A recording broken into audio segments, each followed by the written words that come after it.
기록된 하나님의 말씀 마가복음 11장 1절에서 11절 말씀. 그들이 예루살렘에 가까이 와서 감람산 벳바게와 베다니에 이르렀을 때에 예수께서 제자 중 둘을 보내시며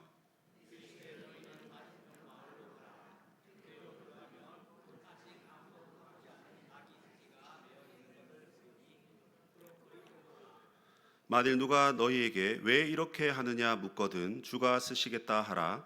그리하면 즉시 이리로 보내리라 하시니 제자들이 가서 본즉 나귀 새끼가 문 앞 거리에 매여 있는지라 그것을 보니 거기 서 있는 사람 중 어떤 이들이 이르되 나귀 새끼를 풀어 무엇 하려느냐 하매 제자들이 예수께서 이르신 대로 말하는데 이에 허락하는지라.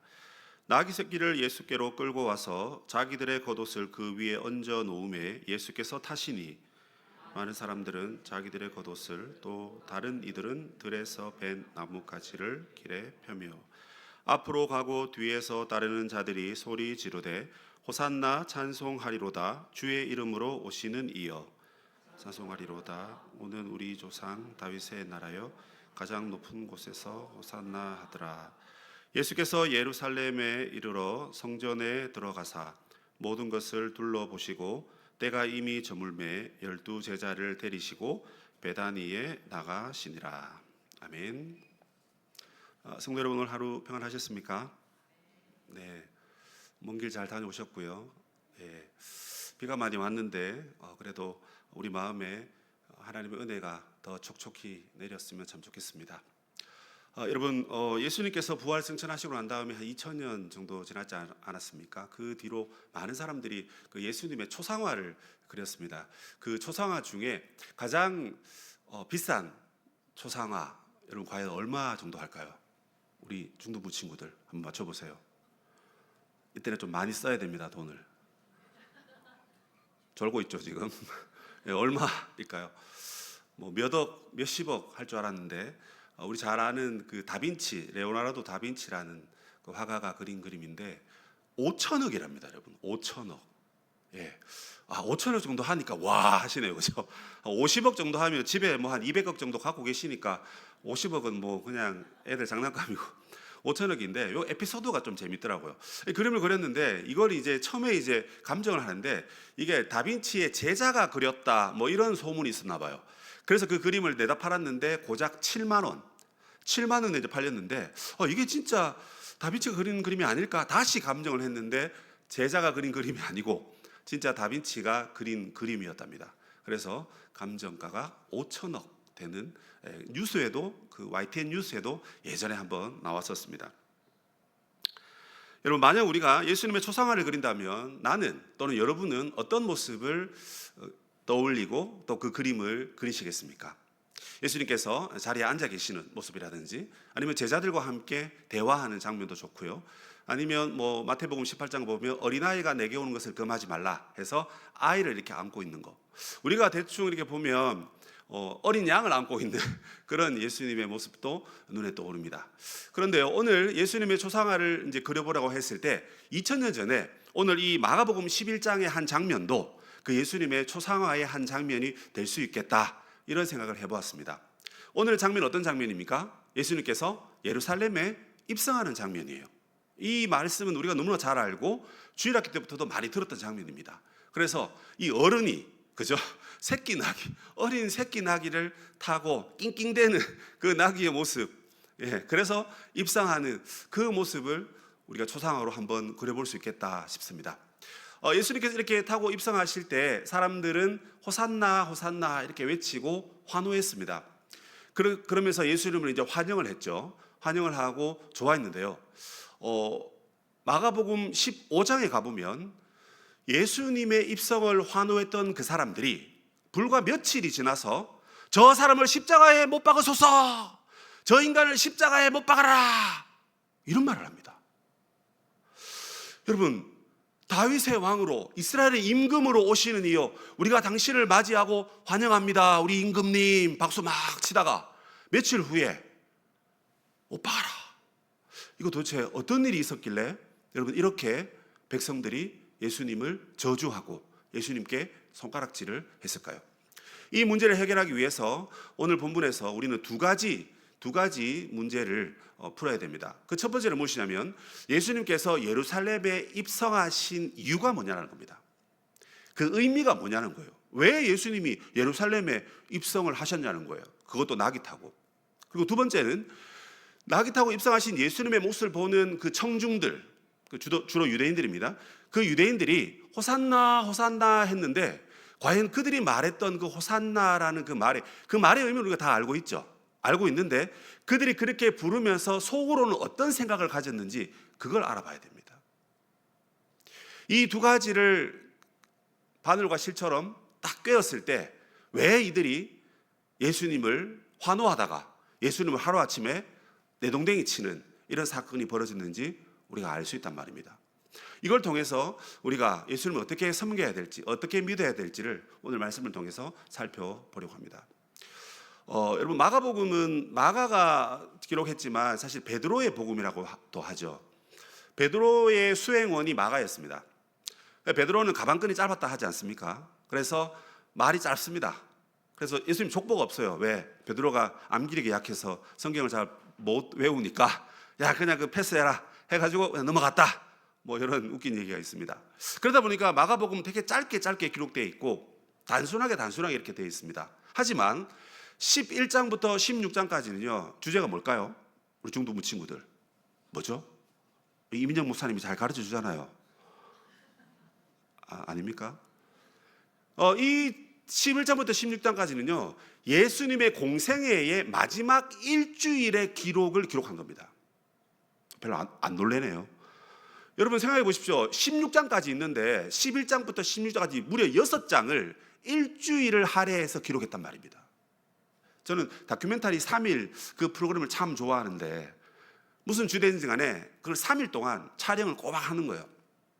그래서 만약에 뭐 시장에 고등어를 구워서 파는 아주머니의 일상을 담는다 그러면 3일 내내 고등어 굽는 거를 찍어가지고 이 사람이 이렇게 살고 고등어 손질을 이렇게 하고 이렇게 손님들을 접대하고 이런 거 봅니다.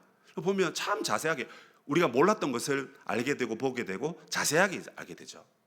예수님의 마지막 7일의 기록을 베드로가 아무리 무식하고 아무리 가방끈이 짧아도 그것은 절대 잊을 수가 없는 거예요.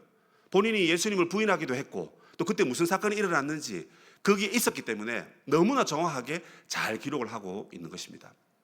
이 3분의 1이 넘는 이 기록, 예수님의 십자가와 죽음 그리고 부활에 대한 이야기인 거죠. 이것이 우리에게 너무나 중요한 이야기이기 때문에 이 기록을 한 겁니다. 그 중에 오늘 11장은 예수님이 예루살렘에 입성하신 이야기입니다. 이거 주로 우리가 종려주일에 듣는 말씀이죠. 종려주일 무슨 뜻입니까? 종려나무 가지를 들고 흔들었다는 뜻입니다. 그 종려나무 가지는 언제 흔드냐면 우리의 장군이 가서 도시를 점령하고 정복했을 때 개선장군처럼 군인용 말을 타고 입장했을 때 와 우리가 여러분 그 한국 전쟁 때 그죠 우리 도시가 뺏겼다가 다시 되찾았을 때 어떻게 합니까? 국군이 지나가면 태극기를 들고 막 흔들듯이 종려나무 가지를 이렇게 흔드는 겁니다.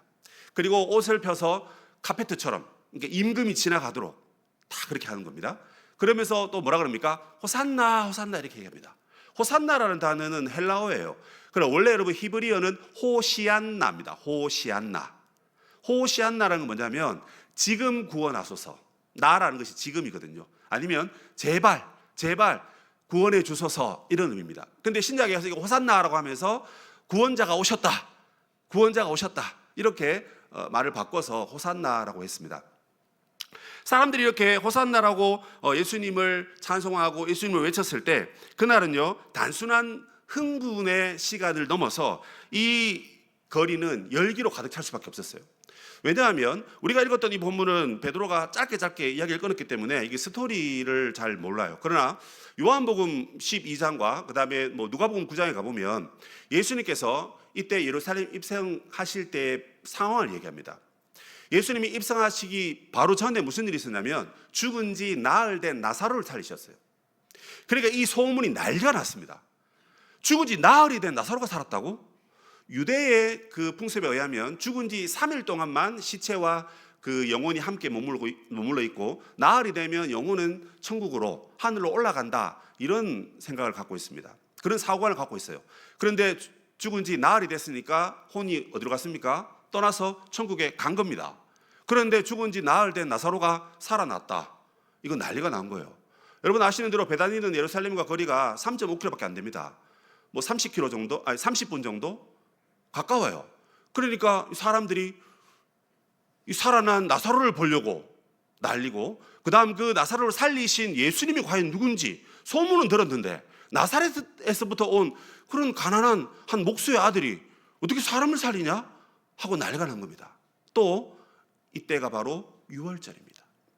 여러분 유월절이 이스라엘의 3대 절기 중에 가장 큰 절기거든요. 그러니까 이 사람들이 다 예루살렘으로 좀 모이는 거예요. 다 모여가지고 절기도 지켜야 되고, 그 다음에 예수님도 보고 싶고, 죽었다가 살아난 나사로는 더 보고 싶고, 이래가지고 완전 문정성시를 이루는 때가 바로 이 마가복음 11장의 상황입니다. 자, 그런데 여러분 이 상황이 되면서 사람들에게 쫙 모이는데, 이 사건의 핵심을 사람들이 호산나 하고 사람이 모이고 여기에 우리가 관심을 두고 있는데, 사실 마가복음의 관점은 사람들에게 스포트라이트를 비추는 것이 아니라 이 모든 것을 주관하시는 이는 하나님이시다라는 것을 우리에게 알려주고 있습니다. 그게 무슨 말이냐면, 이 예루살렘에 입성하시는, 낙이 타고 입성하시는 이 예수님의 이 사건은 그냥 우발적인 사건이 아니라 하나님의 철저한 계획과 섭리에 의해서 일어나고 있는 일이다, 그 말입니다. 저는 어릴 때 이 말씀을 들을 때 좀 의아했습니다. 아니 왜 다 큰 사람이 어린 나귀를 타고 들어갈까? 덩치가 크면 큰 말을 타야죠. 저처럼 몸무게 한 90몇 킬로 되면 여러분 큰 말을 타야 되지, 조그만한 말 타면 말이 힘들겠죠. 그죠? 이 성경 보시면서 그런 의문점 가지지 않으셨습니까? 그 의문점을 제가 풀어드리겠습니다. 왜 예수님이 나귀를 타셨냐? 그게 하나님의 계획이었고 하나님의 뜻이었고 하나님의 인도와 하나님의 섭리 다 똑같은 말입니다. 그죠? 이거 하나님께서 오래전부터 계획하신 사건이란 말입니다. 그 예를 들면 그 첫 번째로 예수님께서는 자신이 이방인들에게 넘겨져서 그들에게 희롱을 당하고 그리고 능욕을 당하고 침뱉음과 채찍을 맞고 그리고 십자가에 죽고 내가 살아나겠다 하는 말씀을 거듭하셨습니다. 초기에도 하셨는데 이게 빨리 들통나면 내가 공생의 사역에 문제가 생기니까 늦게 얘기하셨어요. 그러다가 누가복음 9장 51절에 가보면 예수님께서 이제 굳게 결심을 하십니다. 무엇을요? 예루살렘에 들어간단 말은 십자가를 지겠다라는 그 결심을 하신 겁니다. 그 때가 지금 온 겁니다. 그래서 이 이야기를 예수님이 제자들에게 하셨습니다. 그런데 제자들이요 당장 말립니다. 예수님 지금 큰일 났습니다. 왜? 아니 예수님이 그 죽은 나사로를 살리는 바람에 유대인들이 지금 우리 죽이려고 난리랍니다. 지금 왜? 유대 교회에 다 머물러 있었던 사람들이 예수님이 나사로 살리고 난 다음에 야 예수가 누구냐, 우리 예수 따라가자, 예수 믿자 이러고는 사람들이 다 지금 예수님 따라갑니다. 그래? 그리고 좋은 거네. 그런데 종교 지도자들이 우리 죽이려고 하고 있으니까. 그러니까 지금 제자들이 예루살렘에 들어가는 것을 말리고 있는 거예요. 그런데 그때 도마가 뭐라 그럽니까? 무슨 소리야? 야 우리도 같이 주와 함께 죽으러 가자, 그 말을 합니다. 그래서 제자들이 형님이 얘기하시니까 어쩔 수 없이 이제 우르르 가는 장면이 이 장면인 겁니다. 그런데 또 이 시간은 여러분요 하나님이 의도한 시간입니다. 특별히 유월절입니다. 왜 하필 유월절입니까? 유월절은 구약의 이스라엘 백성들이 애굽의 통치로부터 해방된 날을 기념하는 절기입니다. 육체적으로도 해방되었지만 죽음의 사자가 어린 양의 피가 발라져 있는 그 집은 건너감으로써 죄와 사망의 권세로부터 우리가 구원받는 그런 절기이기도 합니다. 그런데 왜 하필 예수님이 유월절에 들어가시냐 말입니다. 이것은 바로 여러분 아시는 대로 유월절 어린 양으로 희생하셔서 십자가 지셔서 우리를 구원하고 살리시기 위해서 하나님의 의도, 하나님의 계획, 하나님의 인도와 뜻 안에서 유월절에 입성하셨다 하는 것입니다. 가장 놀라운 사실은 예수님께서 이 모든 계획의 정점에서 일부러 나귀를 타셨다 하는 것입니다. 그런데 이 나귀를 타는데 오늘 본문의 이야기는 거의 다 나귀를 준비하고 나귀를 타는 그 이야기입니다. 아직 아무도 타보지 않는 나귀 새끼가 매여 있는 것을 볼 건데 제자 두 사람을 맞은편 마을로 보냅니다. 그리고 가서 끌고 오라 합니다. 혹시 주인이 뭐라 하거든 뭐라 그럽니까? 주가 쓰시겠다 하라, 하면서 예수님이 모든 것을 다 알려줍니다. 그런데 신기하게도 거기 가보니까 나귀가 있습니다. 또 가보니까 나귀가 아무도 아직 타보지 않는 어린 새끼니까요. 힘이 없으니까 더 키워서 타야 되는데 아무도 타지 않는 그 나귀가 거기 있는 것입니다. 뿐만 아니라 그 나귀는 매여져 있었습니다. 그리고 주인이 또 물었습니다. 야, 네가 뭔데 내 나귀 끌고 가? 주가 쓰시겠다는데 그러면 가져가. 여러분, 이게 짜고 치는 아니면 이게 안 되는 이야기지 않습니까? 근데 이게 여러분 너무 신기하게도 제자들이 무슨 말을 해야 될 때까지 되는 것까지 알려주시고 그 말을 했는데 그 주인이 오케이 하고 돈도 안 받고 그냥 주는 겁니다. 아무리 여러분 그 집에 나귀가 많다 하더라도 내 새끼 나귀면, 막내 새끼면 그 귀한 새끼 아닙니까? 귀한 나귀 아닙니까? 근데 가져가는데 가져가라. 이거 너무 신기하지 않습니까? 여러분 성경 읽으셨을 때 그냥 읽으셨죠? 그냥 읽으셨잖아요. 그러니까 지금 감흥이 없잖아요. 근데 지금 바보 도 터지는 소리가 와 나옵니다. 그렇네. 왜 이게 예수님이니까 다 그렇게 하시는 거잖아요. 그 말도 맞습니다만 예수님이 알려주셨지만 그건 하나님의 철저한 계획 속에서 이 모든 것이 진행이 되고 있다는 것입니다. 마치 여러분 완벽한 시나리오가 짜여져 있고 그 시나리오대로 하나도 틀림없이 모든 일이 순조롭게 다 진행되고 있다, 그 얘기입니다.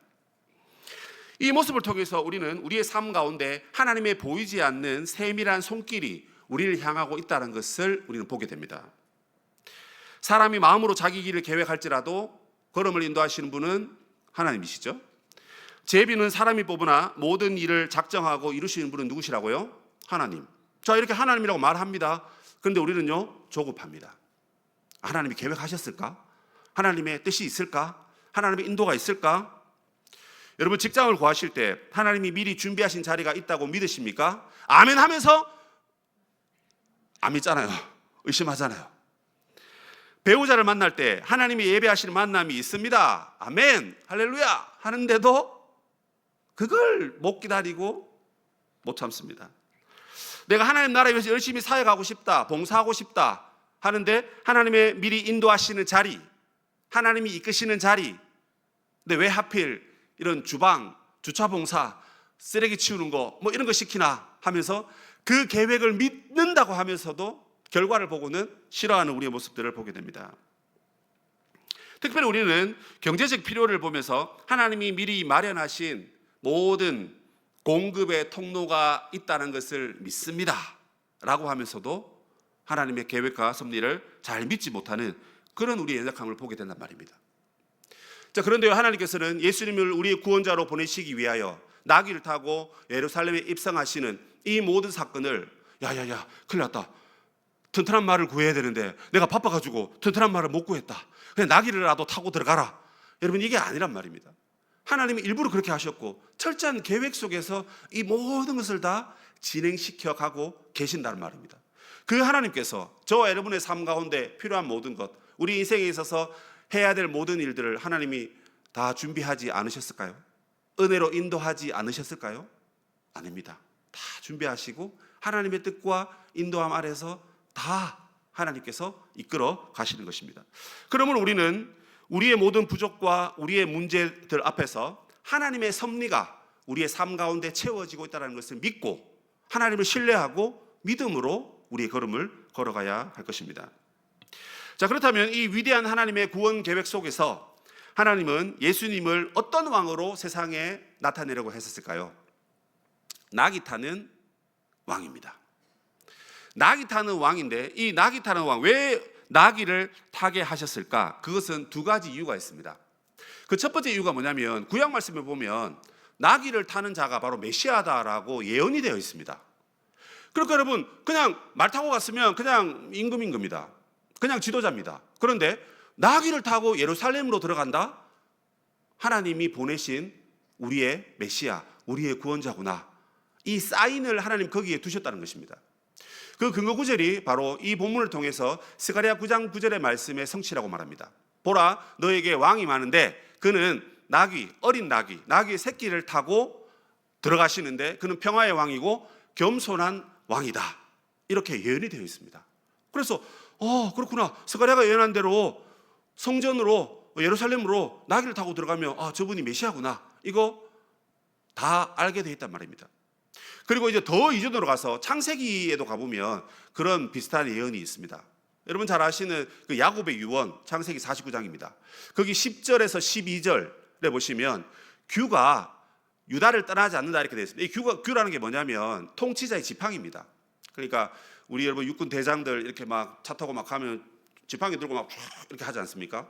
예, 그 조그마한 지팡이, 그게 규입니다. 그 뭘 상징합니까? 그 왕권을 상징합니다. 그 왕권을 상징하는데 그 왕권이 유다 지파에게서 나온다는 겁니다. 그런데 유다 지파에서 이제 왕이 나오는데 그 왕은 나귀 새끼를 포도나무에 맬 것이다 이렇게 돼 있어요.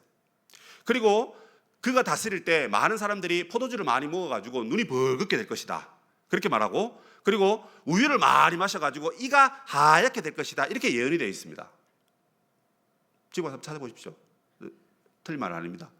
이게 뭘 말하는 거냐면 유다 지파에서 메시아가 올 건데 그 메시아는 나귀를 타고 간단 말입니다. 그런데 나귀를 타고 가는데 왜 포도나무에 나귀를 맵니까? 근데 원래 기둥에 매야 되잖아요. 포도나무에 매는 이유는 뭐냐면 이스라엘의 지천에 포도나무가 많다는 뜻입니다. 제가 포도밭집 아들 아닙니까? 포도나무가 왜 많을까요? 이스라엘에 전쟁이 없고 평화가 왔단 말입니다. 평화의 도시에, 예루살렘 평화의 도시 아닙니까? 평화의 도시에 진짜 평화가 온 거예요. 전쟁이 없는 거예요. 그러니까 지천에 다 그냥 포도 씨앗을 뿌려가지고 포도나무가 여러분 포도가 여러분 3년이 돼야 이제 열리거든요. 그럼 막 넘쳐나니까 어디에 가도 그냥 뭡니까? 나귀의 그 끈을 딱 던져놔도 포도나무에 그냥 걸쳐놓을 수 있는 거예요. 그가 다스릴 때 진정한 평화가 오기 때문에 포도나무가 너무나 많고, 그래서 아무데나 가서 걸쳐놔도 나귀를 파킹할 수 있는, 주차할 수 있는 그런 상황이 올 거란 말입니다. 자, 그럼 포도주가 많아가지고 눈이 벌게졌다. 그건 무슨 말입니까? 포도주 수확이 잘 돼가지고, 그죠? 모든 이스라엘 백성들이 그 포도주를 먹고 마시면서 하나님의 통치를 기뻐하고 즐거워하는 시대가 온단 말입니다. 우유도 마찬가지입니다. 그죠? 우유가 넘쳐나서 너무 많이 먹은 나머지 이가 그냥, 보통 이가 누런 게 정상 아닙니까? 산화작용에 의해서 침하고 섞이니까 이게 누른 게 정상입니다, 여러분. 그죠? 흰 게 비정상이에요, 사실은.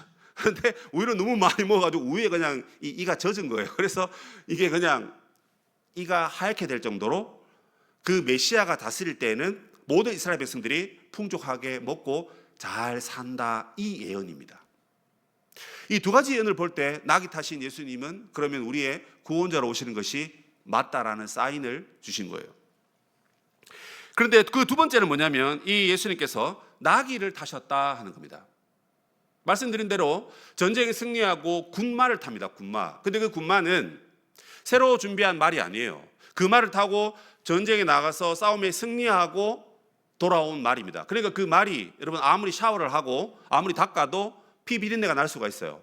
말에 엉덩이나 다리에 피가 묻어질 수 있겠죠. 왜?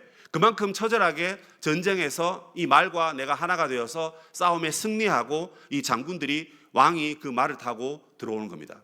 그럼 여러분 당연히 그 말이 아무리 더럽고 피 비린내가 나고 피로 얼룩진 그런 말이라 하더라도 그 영광스러운 말인 거예요. 왜? 너가 있어서 내가 전쟁에 승리했고 너와 함께 하나가 되어서 우리나라를 지키고 이 도시를 점령한 거 아니냐 해서 아무리 못나도 못생겨도 그 말을 타고 들어오는 게 맞습니다. 그런데 사람들의 기대와는 다르게 예수님은 그런 말을 타지 않으시고 나귀를 타고 들어오신 거예요. 여기에는 큰 메시지가 있습니다. 세상은 힘과 권력과 그런 것들로 억압하고 지배하고 그래서 승리하고 착취한 그것을 뽐내고 그것을 자랑하지만 나귀 타신 것은 겸손을 상징하고 나는 무력과 전쟁으로 칼로 싸워 정복하는 것이 아니라 나의 희생과 나의 죽음으로 너희들에게 평화를 주려고 왔다. 이 메시지가 바로 거기에 들어가 있는 것입니다. 그러므로 구약의 예언과 그다음 예수님께서 나귀를 타신 이 두 가지를 보면서 하나님은 우리에게 겸손한 왕을 소개시켜주고 있는 것을 보게 됩니다. 그런데 예수 믿는 우리들은 언젠가 예수 믿는 것도 이제 권력과 힘이 되어버린 시대가 있었죠. 뭐 십자군 전쟁이라든지 전쟁을 하는데 십자가를 앞에 내걸고 세상을 정복하고 여호수아서 6장에 나와 있는 여리고성 정복 전쟁을 문자 그대로 이해해서 세상을 십자가로 정복해야 된다 해서 칼과 창으로 세계를 정복하려고 했던 때가 있었습니다. 다행히 그 방식은 하나님께서 원하지 않는 방식이기에 그렇게 세계를 정복할 수는 없었죠. 왜냐하면 그렇게 따지면 이 마가복음 11장에 있는 이 겸손한 왕도 사실은 잘못된 메시지가 될 수밖에 없기 때문에 그렇습니다. 그래서 세상은 힘과 무력으로 세계를 지배하려 하지만 하나님은 겸손한 왕, 평화의 왕을 우리에게 보내셔서 자신의 희생으로, 자신의 십자가 죽으심으로 우리를 구원하시려고 겸손한 왕으로 보내셨다 하는 것입니다. 이것을 보면서 우리는 겸손한 주님을 본받아야 되고 평화의 왕이신 주님을 우리의 가슴에 품고 세상에 평화를 나타내는 삶으로 살아가야 하는 것입니다. 자, 그런데 안타깝게도 이 모든 군중들은 이 겸손과 평화의 왕을 오해하고 제대로 이해하지 못했습니다. 그래서 호산나 호산나 하다가 예수님을 십자가에 못 박는 그런 배반자로 돌변할 수밖에 없었던 것입니다. 그 이유가 무엇이냐면 성경이 가르치는 메시아를 믿지 않고 본인들이 생각하는 메시아를 기대했기 때문에 그렇습니다. 그러니까 자기중심적인 메시아를 기대한 것이죠. 그들이 기대한 메시아가 어떤 메시아입니까? 정치적 정복자를 기대했던 것입니다. 왕이 없었을 때 이스라엘은 모세와 같은 놀라운 통치자가 있었습니다. 그들이 원했던 것은 모세와 같은 지도자였던 것입니다. 그리고 왕정 시대에는 다윗과 같은, 다윗이 어디를 가든지 승승장구하더라 하는 것처럼 이 시대도 지금 우리가 로마의 식민 통치를 받고 있기 때문에 로마로부터 우리를 구속해주고 그리고 저 유대인의 압제로부터 우리를 해방시켜줄 정치적 메시아를 이 백성들이 구했던 것입니다. 자, 그런데 시간이 며칠 지나서 예수님이 끌려갑니다. 로마 병정에 끌려가고 얻어맞고 십자가에 매달립니다. 이 모습을 보면서 자신들이 기대했던 메시아가 매우 무기력하게 죽어가는 모습을 보게 됩니다. 그러자 그들은 예수님을 버립니다. 또한 그들이 기대했던 메시아는 경제적인 문제를 해결하는 메시아였습니다. 요한복음과 다른 누가복음을 보면 이 본문 앞에 예수님께서 오병이어를 행하신 기적이 붙어 있습니다. 오병이어. 너무나 놀라운 기적 아닙니까? 당시 들판에는 가난한 자들이 많았고 집에 가서 음식을 먹기에는 너무 거리도 멀고 사람도 많고 그래서 너희가 주라 합니다. 제자들이 예? 합니다. 빌립이 계산을 해보죠. 안 됩니다. 돈도 없습니다. 너희가 주라 하고는 예수님께서 하늘을 우러러 축사하시고 놀라운 기적을 행했습니다. 그 소문이 여러분 오병이어를 통해서 얼마나 많은 사람들이 먹었습니까? 그리고 그 사람들이 또 다 소문을 내니까 이 예수라는 사람은 우리에게 배고픔을 해결해 줄 수 있는 사람이다. 이렇게 믿은 겁니다. 그래서 많은 사람들이 예수님이 이제 예루살렘에 딱 입성하니까 낙이 탄 모습을 보고 아이고 메시아구나, 우리 구원자구나 이렇게 알아봐야 되는데 우리의 경제적인 문제를 해결해 줄 수 있는 그 메시아로 자기들이 원하는 메시아로 그렇게 해석을 한 것입니다. 자, 그런데 예수님이 그들의 물질적 필요를 채워주지 않자 역시나 미련 없이 예수님으로부터 등을 돌려버립니다. 뿐만 아니라 예수님께서 며칠 전에 죽은 나사로를 살리셨습니다. 기적을 행하신 거예요. 질병을 고치고 사람을 살리고 이런 모습을 보면서 자기의 문제를 해결해 줄 수 있는 분이 저분밖에 없구나. 나라도 잃었고 경제적 문제도 힘들고 정치적으로도 어려운 이 시대에 그러면 우리 문제, 우리 가정의 문제, 내 문제라도 해결하자. 그런데 사람을 살리는 그 기적을 행하는 거 보니 다른 기적도 행할 수 있을 것 같다 하면서 그냥 예수님을 자기의 욕심과 욕망을 해결해 줄 수 있는 자로, 메시아로 그렇게 이해를 한 것입니다. 자, 이렇게 보면 그들이 호산나 호산나 했던 그들의 찬양의 메시지는 순수한 찬양이 아니었던 것입니다. 자신들의 필요를 채워달라는 그냥 이기적인 욕구, 이기적인 노래를 불렀다 이렇게 보시면 될 것 같습니다. 그 결과 예수님을 십자가로 내모는 이런 안타까운 상황이 일어난 것이죠. 이 모습을 보면서 오늘도 우리는 예수님께 나아가면서 우리의 기대와 소망을 먼저 앞세우는 우리의 연약함이 없는지를 돌아봐야 됩니다. 어떤 사람은 하나님 이번만 도와주시면, 이번만 내가 성공하면 하나님 잘 믿겠습니다. 그런 하나님과의 약속을 너무 많이 합니다. 이번에 이 문제를 해결해 주시면 제가 앞으로 모든 걸 하나님 뜻대로 살겠습니다. 아니면 하나님 그냥 단순히 저를 위로해 주세요. 그래서 하나님은 그냥 나의 심부름꾼이고 그냥 마당새처럼 내가 부르면 와야 되고 내가 힘들면 도와주셔야 되고 내게 필요한 모든 것을 공급해주고 그래서 모든 것을 다 채워줘야 되는 AI 같은 로봇 같은 그런 존재로 우리가 하나님을 섬기고 있더라는 것입니다. 과거 2000년 전에 호산나 호산나 불렀던 그 유대인들이 그렇게 했고 어쩌면 오늘도 우리가 예수를 믿는다고 하지만 예수님을 그렇게 그런 의미로 호산나 호산나 나를 구원해달라고 그렇게 말하고 있는지도 모르겠습니다. 말씀을 정리하면서 2000년 전에 그 군중의 모습을 보면서 오늘 우리에게도 성경은 날카롭게 질문을 던집니다. 너희들이 믿는 예수님은 어떤 분이냐라는 겁니다. 힘이 있어가지고 우리 교회가 가장 큰 교회가 되고 우리 성도들이 다 부자가 되고 질병도 없고 돈도 많이 벌고 아이들은 대학 다 잘 가고 청년들은 다 취업 잘하고 다 결혼 잘하고 그게 우리가 예수님을 이기적인 메시아로 호산나 호산나 하고 부르는 것과 별반 다를 게 없다는 것입니다. 물론 여러분 그것이 잘못된 건 아닙니다.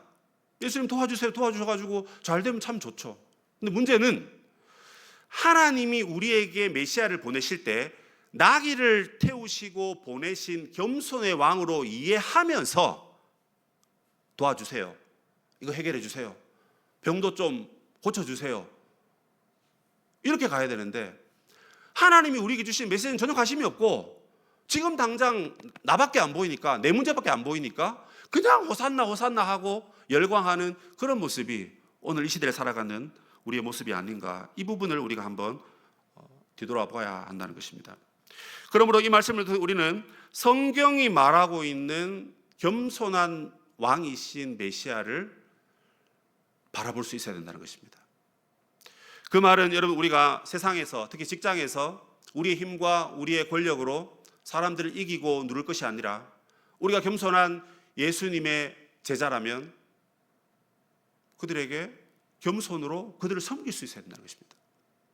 가정에서 나의 권위를 내세우기보다 특히 부모들은 자녀들에게 권위를 내세울 수 있잖아요. 그죠? 내가 아빠인데 내가 엄마인데 하지 않습니까? 그러나 내 몸에서 태어났지만 하나님이 내 몸을 통해 이 땅에 보내신 하나님 나라의 귀한 백성이요 하나님의 자녀인 것을 우리가 믿고 그 자녀를 존중하고 그 자녀의 잘못과 실패도 너그럽게 이해하고 오히려 도와줄 수 있는 그런 겸손한 자세가 우리에게 있어야 되지 않을까요? 교회에서도 마찬가지입니다.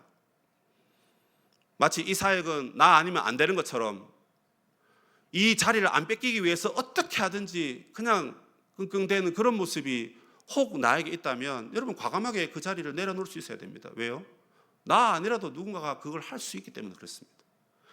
내가 인정받고 싶고 그래서 다른 사람을 밀어내고 세상이 아니라 교회가 그렇게 되면 과연 우리는 나귀를 타신 겸손한 왕을 모시는 하나님의 백성들이 맞는가 하는 질문을 해볼 수 있어야 됩니다. 뿐만 아니라 우리 일상에서 작은 일, 작은 친절, 작은 용서를 베풀면서 섬기는 자로 살아가는 것이 겸손한 왕이신 예수님을 믿는 자의 모습이 아닐까 그런 생각을 해보는 것입니다. 그러므로 우리는 먼저 겸손한 모습을 보여주신 예수님의 낮아지심을 본받아야 됩니다. 예수님이 얼마나 낮아지셨습니까, 여러분? 성육신 하셨잖아요. 율법 아래 나셨습니다. 여러분 하나님이 육신의 몸을 입고 오셨어요. 이거는 있을 수 없는 일입니다. 하나님이 하나님으로 계셔도 되는데 하늘 보좌 영광을 버리시고 인간의 몸으로 오셨다는 겁니다. 우리가 여러분 하루아침에 벌레가 된다? 그것과도 비교할 수 없는 겁니다. 우리는 벌레 같은 존재인데 사람이든지 뭐 벌레든지 똑같습니다. 벌레 같은 우리인데 벌레 된들 그게 뭐가 큰 문제라고 아둥바둥 하는지 모르겠습니다. 그런데 하나님이 사람으로 이 땅에 오셨다. 하늘 보좌 모든 영광을 버리시고 그만큼 낮아지시고 그만큼 겸손해지셨다는 겁니다. 뿐만 아니라 율법 아래에 나셨다는 겁니다. 율법의 통제를 받으실 수가 없습니다. 받으실 필요가 없어요. 예수님이 자신이 말씀이시고 자신이 하나님의 말씀을 전하시는 선지자시고 그 말씀대로 사셨고 행하셨는데 왜 율법 아래에 매여서 그렇게 이 땅에 오셨습니까? 우리를 살리시려고. 그만큼 겸손하게 낮아지셔서 이 땅에 오신 것입니다. 그리고 이 땅에 오셔서 뭘 하셨습니까? 이 땅의 모든 비천한 것을 다 경험하셨습니다. 여러분 가난하십니까? 예수님이 제일 가난하십니다. 아무것도 없습니다. 통장에 10원도 없었습니다. 인자가 머리 둘 곳이 없다 그랬습니다. 우리는 집이라도 있잖아요. 대출 받아가지고 그래도 언젠가는 뭐 갚든지 안 갚으면 천국 가면 되고 누워 잘 방이라도 있지 않습니까, 여러분? 방 없으면 저처럼 거실이라도 있지 않습니까? 얼마나 넓고 행복한지 모릅니다. 거실 최고입니다. 근데 예수님은 그럴 필요 없는데 가난하고 헐벗고 질병과 슬픔과 제자들의 배신, 여러분 배신 당해보셨어요? 그래도 배신은 안 당해보셨잖아요. 우리는 그런 여러분 어려움을 당하셨습니다. 그가 낮아지셨기 때문에 그런 어려움을 당하셨단 말입니다. 그리고 죽음을 모르시는 하나님께서 여러분 죽음을 당하셨습니다. 죽음과는 상관없는 분이십니다. 예수님이. 그런데 예수님이 낮아지시면서 죽음을 경험하신다. 십자가와 무덤까지 내려가신 예수님, 그보다 더 겸손한 분은 세상에 안 계시죠. 안 계십니다. 하나님이 나귀를 타고 예수님을 보내신 것은 바로 그렇게 낮아져서 결국은 자기의 목숨으로 우리를 살리시기 위해서 죽기까지 낮아지신 것이 예수님의 본 모습이었던 것입니다. 그 예수님을 믿는 우리는 그와 같이 우리도 낮아진 삶의 자리로 나아가야 하는 것입니다. 겸손이 그냥 그 어떤 예수님의 모습의 상태를 얘기하는 거라면 그것의 행동은 바로 낮아지는 것입니다. 겸손해라. 그거 어떻게 하란 말입니까? 낮아지면 된다. 이 뜻입니다. 그리고 우리가 낮아져야 됩니다. 교회가 더 낮아져야죠. 세상이 아무리 우리를 향하여 공격하더라도 우리 믿음이 있기 때문에, 진리가 있기 때문에, 겸손의 왕을 모시고 있기 때문에 낮아져야 됩니다. 여러분 직장에서 이웃을 섬기는 낮아진 자리로 가십시오. 가정과 우리의 일터에서 낮아진 자로, 주님과 함께 낮아진 자로 다른 사람을 높이고 섬기는 자리, 그것이 바로 오늘 예루살렘 입성을 통해서 우리에게 주시는 말씀인 것입니다.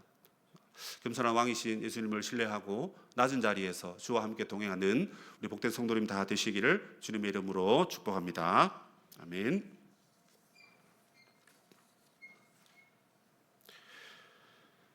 우리 낮은 곳으로라는 찬양입니다.